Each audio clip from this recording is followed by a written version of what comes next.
এবার জেডএসআরএম নির্বাচনের পথে।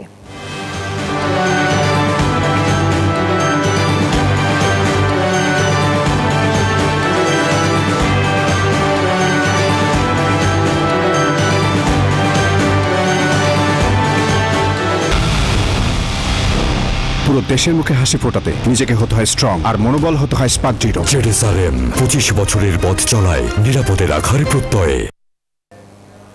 জনপ্রিয়তা কমে যাওয়ায় একটি দল নির্বাচন পেছাতে চায় বলে মন্তব্য করেছেন চরমোনাই পীর মুফতি সৈয়দ মোহাম্মদ রেজাউল করিম।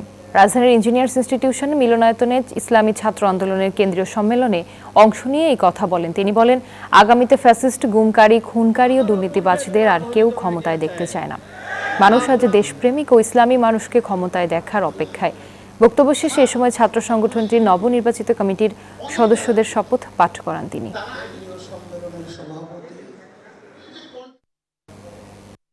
যারা প্রতিটা মুহূর্ত নির্বাচন করছে, এখন তারা নির্বাচনের ব্যাপার চুপ হয়ে নির্বাচনকে পিছানোর ষড়যন্ত্র করছে। তারা নাকি ষড়যন্ত্র করছেন।